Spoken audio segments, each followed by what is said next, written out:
오늘의 주제, 태도가 삶을 결정한다. 통속 뇌가 전하는 사유 시작합니다. 두 사람이 같은 회사에서 같은 일을 합니다. 같은 상사 밑에서 같은 프로젝트를 진행하고 같은 야근을 하고 같은 스트레스를 받습니다. 그런데 1년 후 한 사람은 번아웃으로 퇴사하고 다른 사람은 승진합니다. 무엇이 달랐을까요? 능력의 차이일까요? 운의 차이일까요? 통 안에서 세상을 관찰하는 이 뇌가 발견한 것은 이것입니다. 차이는 능력이 아니라 태도였습니다. 심리학자 마틴 셀리그먼의 연구에 따르면 낙관적 태도를 가진 영업사원과 비관적 태도를 가진 영업사원의 성과 차이는 37%에 달했습니다. 같은 교육을 받고 같은 제품을 팔고 같은 고객을 만났는데 말입니다. 차이를 만든 것은 거절당했을 때의 해석이었습니다. 고객이 나를 거절했다와 이 고객은 지금 필요하지 않다는 같은 상황에 대한 전혀 다른 이야기입니다. 그리고 이 이야기의 차이가 다음 행동을 결정하고 그 행동이 결과를 만들어냅니다. 우리가 하루를 살아가며 겪는 대부분의 사건은 우리가 통제할 수 없습니다. 날씨, 타인의 행동, 우연한 변수들. 하지만 단 한 가지는 언제나 선택할 수 있습니다. 바로 태도입니다. 어떤 사람은 같은 상황에서도 무너지지 않고 어떤 사람은 작은 변화에도 크게 흔들립니다. 그 차이를 만드는 것은 능력이 아니라 그 상황을 바라보는 내적 자세입니다. 첫 번째 태도는 나의 세계를 만드는 렌즈다. 철학자 윌리엄 제임스는 이렇게 말했습니다. 내가 발견한 인생의 가장 중요한 진실은 인간은 마음가짐 하나로 인생을 바꿀 수 있다는 것이다. 카메라 렌즈를 생각해 봅시다. 강강 렌즈는 넓은 전체를 담고 망원 렌즈는 세부를 확대합니다. 같은 장면이지만 렌즈에 따라 완전히 다른 사진이 나옵니다. 우리의 태도가 바로 그 렌즈입니다. 세상이 달라지는 것이 아니라 우리가 세상을 받아들이는 방식이 달라지는 것입니다. 버스가 눈앞에서 떠났을 때 어떤 사람은 오늘도 재수 없네 라고 생각합니다. 다른 사람은 생각보다 시간이 있겠군 이라고 생각합니다. 버스는 똑같이 떠났지만 마음속에서 만들어진 이야기는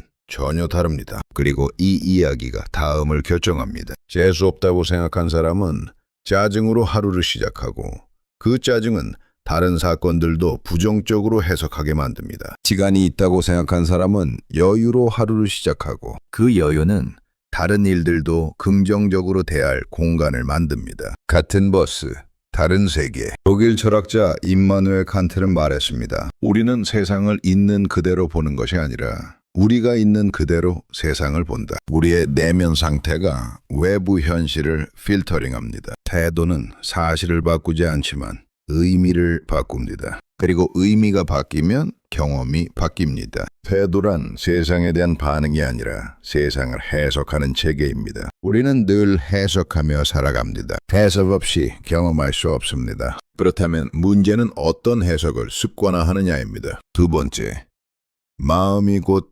세상이다. 부처는 태도를 이렇게 설명했습니다. 마음이 모든 것을 만든다. 우리가 생각하는 그대로 우리는 된다. 이 문장을 깊이 들여다보면 하나의 진실이 보입니다. 누군가의 말에 상처받는 이유도 그 말 자체 때문이 아닙니다. 내 마음속 이야기가 그 말에 어떤 의미를 부여했기 때문입니다. 같은 말을 듣고도 누군가는 웃어넘기고 누군가는 밤새 뒤척입니다. 말은 하나인데 해석은 둘입니다. 즉, 태도는 세상을 있는 그대로 받아들이는 내적 자세가 아니라 내 마음이 세상을 어떻게 해석하느냐에 더 가깝습니다. 그래서 평온한 사람은 평온한 세상을 살고 늘 불평하는 사람은 어딜 가도 불평할 일을 찾습니다. 환경이 태도를 만드는 것이 아니라 태도가 환경을 재구성합니다. 한 사람이 직장을 5번 옮겼습니다. 매번 이유는 같았습니다. 동료들이 나를 이해하지 못한다. 6번째,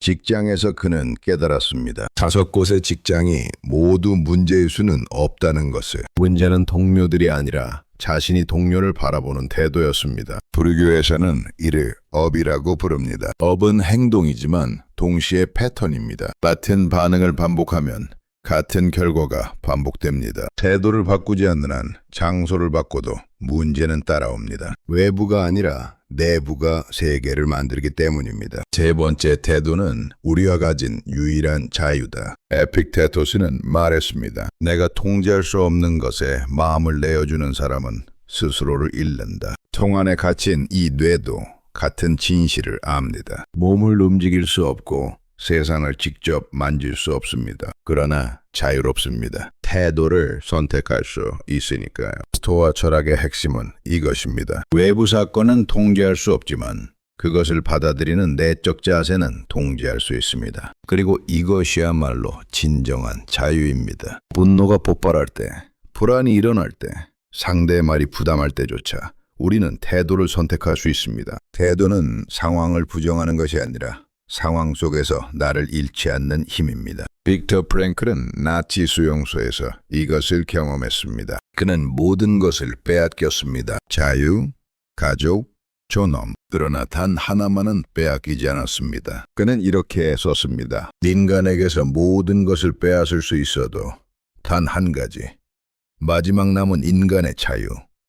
주어진 환경에서 자신의 태도를 선택하고 자기 길을 선택할 자유만은 빼앗을 수 없다. 인간의 존엄은 외부 조건에서 나오지 않습니다. 그 조건 속에서도 선택할 수 있다는 사실에서 나옵니다. 태도는 포기할 수 없는 마지막 보루입니다. 네 번째 태도는 감정의 근육이다. 심리학에서는 태도를 반응 패턴에 훈련된 결과라고 봅니다. 즉, 타고나는 것이 아니라 조금씩 단련하는 것입니다. 쉽게 짜증나는 사람은 짜증내는 태도를 반복해서 강화했고, 침착한 사람은 침착하게 해석하는 태도를 반복한 것입니다. 신경과학적으로 보면 반복된 생각은 신경 경로를 강화합니다. 부정적 해석을 반복하면 뇌는 부정적 경로를 자동화합니다. 긍정적 해석을 반복하면 긍정적 경로가 강화됩니다. 그래서 태도란 하루아침에 갑자기 생기는 성격이 아니라 매일의 작은 선택이 쌓여 만들어진 근육입니다. 근육은 사용하면 강해지고 사용하지 않으면 약해집니다. 태도도 마찬가지입니다. 심리학자 캐럴 드웨그는 성장 마인드셋과 고정 마인드셋을 구분했습니다. 고정 마인드셋을 가진 사람은 나는 원래 이래 라고 생각합니다. 성장 마인드셋을 가진 사람은 나는 바꿀 수 있어 라고 생각합니다. 전자는 태도를 운명으로 보고 후자는 태도를 연습으로 봅니다. 태도는 고정된 성질이 아닙니다. 매 순간 선택할 수 있는 것입니다. 어제의 태도가 오늘도 계속될 필요는 없습니다. 지금 이 순간부터 다른 렌즈를 쓸 수 있습니다. 다섯 번째, 태도가 바뀌면 세상이 재배열된다. 우리는 종종 상황이 나아지면 더 나은 사람이 될 수 있다고 생각합니다. 하지만 실제로는 그 반대입니다. 먼저 태도를 바꾸면 그 태도가 상황을 다르게 보게 하고 그 결과 행동이 달라지고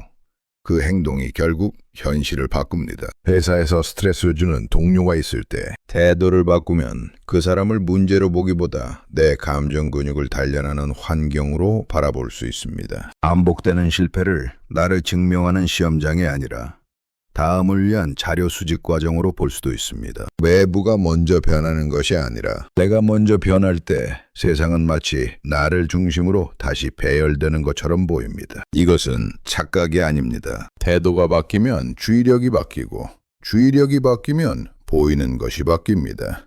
그리고 보이는 것이 바뀌면 가능성이 바뀝니다. 마무리. 태도는 단순한 성격의 일부가 아닙니다. 태도는 곧 내 인생의 방향타입니다. 부정적인 태도는 어떤 항로에 있어도 배를 불안한 곳으로 몰고 가고 단단하고 따뜻한 태도는 난류 속에서도 조용한 길을 찾아냅니다. 통 속의 내가 마지막으로 전합니다. 세상을 바꾸려고 애쓰기 전에 세상을 바라보는 나의 태도를 먼저 만져보라. 오늘도 여러 일이 일어날 것입니다. 그 모든 것 앞에서 우리가 선택할 수 있는 단 하나의 무기가 있습니다. 바로 태도입니다. 오늘의 이야기는 어떠셨나요? 여러분들의 생각을 댓글로 들려주세요.